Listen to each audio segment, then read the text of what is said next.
U svibnju biramo svoje predstavnike u lokalnim zajednicama. Iz dana u dan izlaze imena kandidata za župane, vijećnike, gradonačelnike.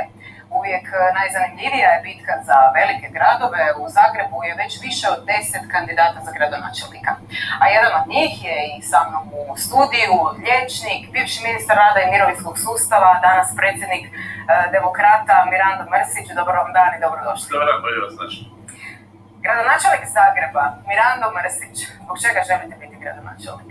Pa, odustajanje nikad nije bila moja opcija. I onih vremena kada sam radio kao liječnik, kada sam pokretao registar dobrodarivatelja matičnih stanica, to je ono u meni. Dakle, odustati nikad nije bila opcija i Zagreb je nešto što treba pokrenuti. Zagreb u ovom trenutku je grad koji stoji i ono što ja nudim Zagrepčanima nudim Zagreb u sigurnim rukama. Tako sam radio i kao liječnik, tako sam radio i radim kao direktor zaklada na Rukavina. To je ono što isto tako svojim pacijentima uvijek govorim, da uvijek treba stvari mijenjati.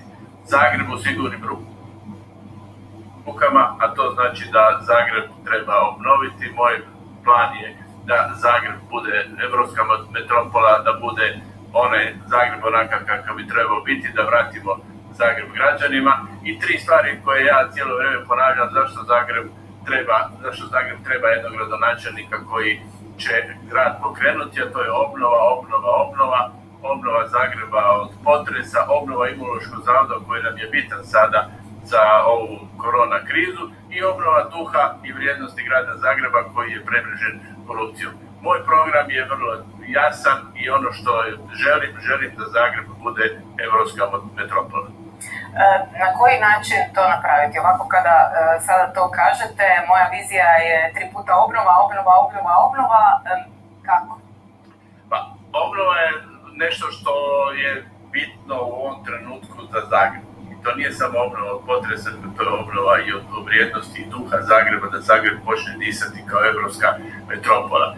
Način je to da se stvari promijene u Zagrebu, da se promijeni ova vlast koruptivna na čelu sa Milanom Bandićem i HDZ-om i da Zagreb ima gradonačelnika koji ima svoju viziju.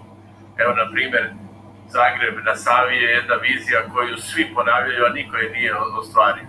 Ono što mene krasi kao liječnika i kao osobu, da stvari koje želim napraviti, da te stvari napravim i to svjedoče i moja djela. Prema tome, ono što Zagrebu nudim nešto novo, nudim jednu novu viziju Zagreba. Recimo, jedna od njih je Zagreb na Savi. Koji je vaš tim? Koliko znam, ići ćete i na listu za skupštinu. Koji su ljudi koji će surađivati s vama?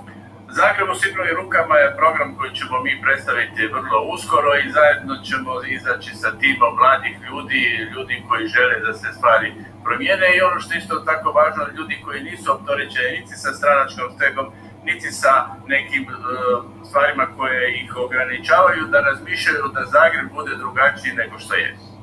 Svi zapravo nekako kažu imamo mlade ljude u timu kao nekakvo osvježenje. Što ti zapravo mladi ljudi vide, znaju?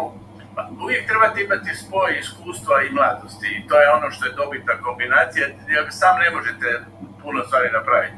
Ali možete kao vođa tima i možete kao osoba koja ima viziju i ima želju da se stvari napravi. Vi ste motor tog tima, ali imate i tu snagu mladih ljudi i želju da se stvari promijene. I ono što sada upravo radimo na tome da taj program finaliziramo i da ga predstavimo Zagrepčanima. Biće neobičan, biće drugačiji od svih ostalih kandidata. Dobro, pratit ćemo naravno to. Recimo, postanete li u svibnju gradonačelnik Zagreba, na koji način recimo riješiti Zagrebački holding? Zagrebački holding je izuzetno bitan za Zagreb. U njemu se namnožilo dosta nepotizma, korupcije i svega onoga što građani vide. S druge strane, holding je izuzetno važan za grad Zagreb i on treba jednu potpuni redizajn, potpuno jednu promjenu. Mnogi moji protukandidati uvijek govore o tome da će to smanjiti broj ljudi tamo, da će tamo napraviti određene čistke i tako dalje. Holding treba u nekim stvarima jedan dio hodinga treba maknuti, da nije dio hodinga, to je Bandić stavio samo tamo da se osigura financiranje, a ono što je važno za grad, a to je hoding koji služi građanima, taj dio treba ostati i to treba reformirati i napraviti ga efikasnijim prema građanima. To ne znači otpuštanje, nego tamo trebaju ostati ljudi koji znaju i koji su okrenuti prema građanima, a ne da samo tamo zarađuju plaću. Spomenuli ste ovo 3 puta obnova. Kako vam uopće sada izgleda obnova grada? Obnova grada ne postoji.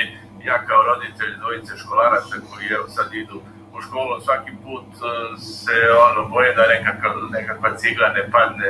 Jednostavno, Milan Bandić i HDZ su pustili ovaj grad da stoji i da čeka ovakva obnova kao što je sada pokrenuta, će trajati 100 godina. Vidimo da je na dijelu jedna sprega između HDZ-a i Bandića i to je nešto što je toksično za grad i što onemogućava razvoj grada i to treba promijeniti. Fond na ovakav način kao što je postavljen je tako birokratiziran da jednostavno vi u tome kao običan građanin ili neko koji je i pravno, dakle ima nekakvih pravnih saznanja, jednostavno u toj šumi tih papira koje vi trebate prikupiti je nešto što jednostavno je praktički nemoguće.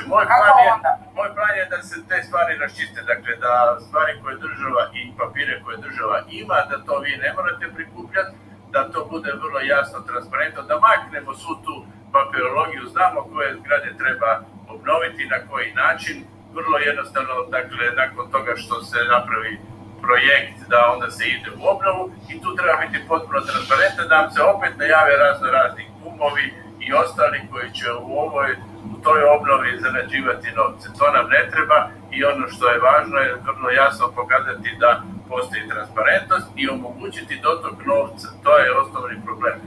Na koji način omogućiti dotok novca? Ali nisu samo fondovi Europske unije. Zagreb je vrlo velik, on ima vrlo veliki proračun, u tom proračunu ima i rezervi, ima i rupa. Financijska situacija Zagreba nije dobra.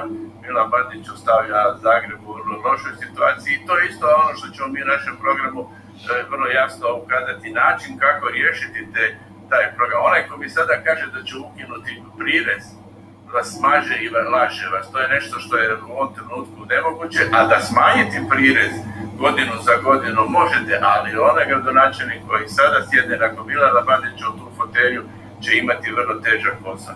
I sva obećanja koje sada moji protokandidati kažu napravit ćemo ovo, napravit ćemo ono, spustit ćemo, prugu, spustit ćemo promet i ono, moraju znati da njihove 4 godine će služiti samo da se stvari u Zagrebu srede i da se napravi jedna podloga da Zagreb ide gore. Ja to znam i želim ostaviti Zagreb u sigurnim rukama i Zagreb će biti u sigurnim rukama jer će u te 4 godine Zagreb se pripremiti za jedan kvalitativni skok da postane metropola kao što bi trebala i biti. Kakve su vam zapravo šanse? Moje šanse su kao i svi drugi kandidata i to je nešto što svi propituju koje su ti šanse. Zagrebičani će vrlo jasno reći da li moja vizija Zagreba odgovara njihovoj viziji Zagreba. I ono što me krasi u mom životu i vrlo jasno već 100 puta ponavljam, odustajanje nije moja opcija. Tako je bilo i u medicini. Puno puta sam se našao pred dilemom da li krenuti dalje liječiti pacijenta ili ne. I rekao sam ne. Nema odustajanja dok god postoji šansa da idemo dalje. I to je ono što u ovoj kampanji također želim pružiti taj optimizam. Da nemamo odustajanja. Dakle, teško je, ali uvijek ćemo naći načina kako ćemo stvari riješiti. Prema nekim anketama, naravno još uvijek ne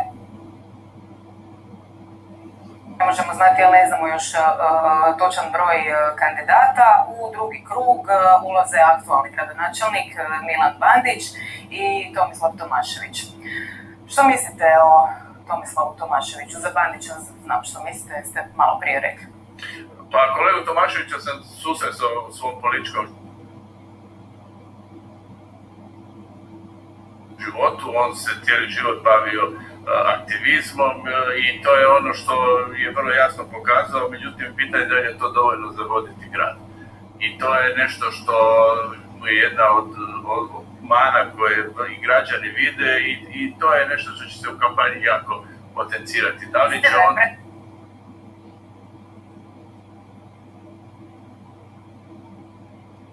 Mlad, neiskusan. Ono što je, on je cijeli svoj život bio aktivista, nije nikad radio ništa konkretno i jasno je da u tom političkom aktivizmu imate ideja i svega ostaloga, ali grad je jedno živo tkivo s kojim treba upravljati i fotelja gradonačelnika je druga najveća fotelja od svih fotelja, prvi je premijer, drugi je gradonačelnik. Možda ponekad i obrnuto, jer gradonačelnik Zagreba ima ponekad više ovlasti nego sam premijer. Prema tome, s tim se treba znati nositi i žao mi je što Možemo i kolega Tomašević nisu napravili ono što sam ja intimno očekivao od njih, a to da okupe svu ljevicu zajedno i da svi zajedno idemo u ove izbore. A jel bi onda mogao, ako bi bila cijela ljevica okupljena, jel bi onda Tomislav Tomašević bio taj jedan? Pa imao bi šansi da bude gradonačelnik jer bi imao iza sebe jedan veliki tim, široki spektar ljudi koji bi mu davali tu dodatnu snagu da ima i mogućnosti da stvari mijenja i da ima iza sebe ljude s kojima će moći stvari promijeniti u Zagrebu. Ovako bojim se da će to biti na razini aktivizma, Možemo će polučiti određeni uspjeh, ali to neće biti dovoljno da se formira vlast u Zagrebu. Može li bivši kolega iz stranke, Joško Klisović, pomrsiti račune, da tako kažem? Joško, ja sam znamo dugo i surađivali smo i u vladi i dok je bio predstavnik ureda predsjednika Josipovića. Nažalost je to prekasna kandidatura i mogu reći da je to isto jedan alibi kandidat SDP-u. S druge strane vidim da i oni baš ne očekuju da će on polučiti nekakav dobar rezultat, što mi je opet žao što SDP nije krenuo iz puta, ako već Možemo im je dalo otkazi, nisu željeli s njima ići na izbore. Žao mi što SDP nije krenuo tim putem, pa SDP okupio sve stranke na jedno mjesto, pa onda on bio ta snaga koja će stvari vući dalje, tako da će na ljevici... Tako ponavlja Tomislav Tomašević, ukoliko neko od njih, dakle sa ljevog spektra, uđe u drugi krug, da će onda svi ostali mu dati podršku. Da... To je, ali to nije automatski se ne pretače kao kad bi svi bili u prvom krugu zajedno. Jasno, kad bi birali između HDZ-ovog kandidata i Tomaševića ili Bandića i Tomaševića, zna se za koga ćemo glasati, ali bojim se da tu stvari neće biti takve kao što se sada predviđaju. Situacija u 4. mjesecu će biti puno drugačija nego sada. Vidjet ćemo, naravno pratit ćemo. Dosta aktualna tema je i cijepivo. Jeste se vi cijepili? Ne. Ja čekam svoj red, prijavio sam se kod svoje liječnice opće prakse i čekam kad dođe red, kad dođe vrijeme, onda ćemo se cijepiti.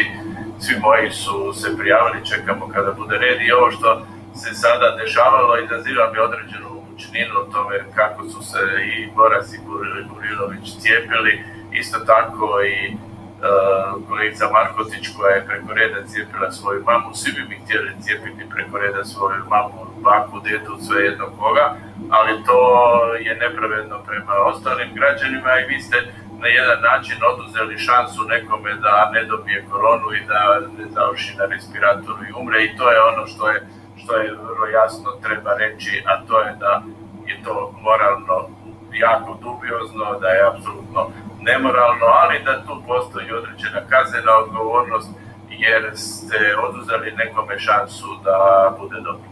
Dobro, neki su to prokomentirali u smislu da se ne baci. Pa, tu je i vlada jasno pogriješila i ministar Beroš jer nisu napravili prvo, ne postoji jedinstvena lista na razini države kad se ko cijepi, gdje se cijepi za razliku u nekih drugih država gdje to postoji.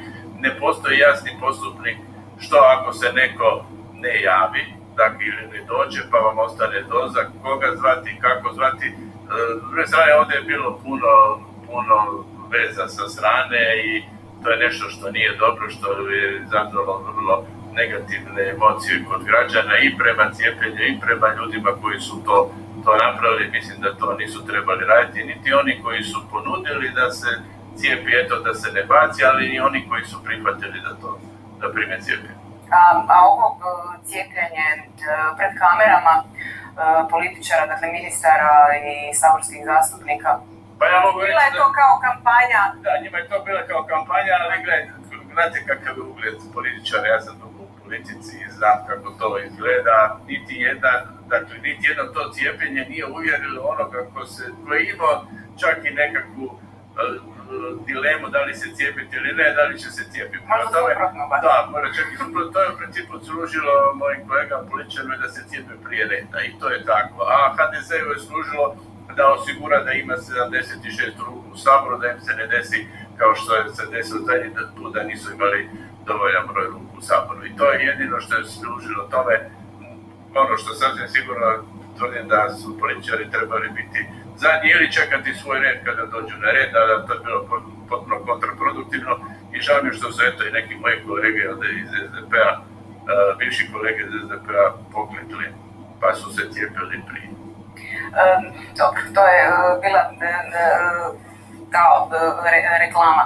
Recite mi kako se uopće po vama dakle, vlada i stožer nose s ovom situacijom sa koronavirusom. Prvenstveno mislim i na taj ekonomski aspekt. Trebamo li ublažiti mjere, trebamo li dati kafićima da normalno rade? Kako je vaše mišljenje? Ja se jako bojim ovog, ne osobno, nego bojim se da sve nas ovog virusa mutiranog, brazilskog, sad je pitanje nekakav novi naš virus. Neki hrvatski, da, ćemo za tjedan dana. I očito da je zaraznog tog virusa izuzetno velika i pitanje je šta će se dešavati, da li ćemo se ponovno vratiti na 11. mjesec kad smo imali velik broj hospitalizacije, kada je umrlo puno ljudi, preko 5000 ljudi je umrlo, skoro 5500, prema tome to je cijena pandemije i tu cijenu ne trebamo platiti sa time da sada masovno otvaramo sve što nam stigne. Očito da Plenković i HDZ žele se dodvoriti određenom dijelu javnosti, obzirom da idu na lokalni izbori, pa se radi privid da eto sad idu stvari normalno. Da smo se cijepili i da smo cijepljeni i da je velik dio ljudi cijepljeno recimo 2 miliona ljudi, onda bi već mogli reći aha, možemo popustiti mjere. Mislim da ovo otvaranje terasa i svega da će dovesti do toga da se epidemiološka situacija pogorša. Ja osobno nisam za to i mislim da čak i ovo otvaranje škola sada masovno da svi idu u školu, dakle onaj model A, isto tako neće donijeti dobro, jer je poznato da učenici šire, oni nemaju bolest, ali šire dalje virus. I to je problem koji vlada bi trebala imati u glavi, ali očito da su lokalni izbori važniji od zdravlja građana. A kako onda ekonomski izdržati to? Pa nama je cilj da dođemo do situaciju da budemo corona free ili da budemo u zelenome pred turističku sezonu, jer to nam je nešto što nam je važno i sad otvaranje tih nešto kafića i terasa u ovo sada vrijeme može pogoršati tu epidemiološku situaciju da mi nemamo onda mogućnosti da se stvari promijene. Ali ono što je također ovo treba vrlo jasno reći da imamo imunološki zavod, onda bi situacija bila drugačija, mi bi mogli imati svoje cjepivo ili proizvoditi cjepivo po licenci, tako da eto u mom planu je vrlo jasno istaknuta revitalizacija imunološkog zavoda i vraćanje imunološkog zavoda na one grane što je bilo prije, ne zbog ove korona krize, nego zbog sljedećih pandemija koje nas vjerojatno slijede.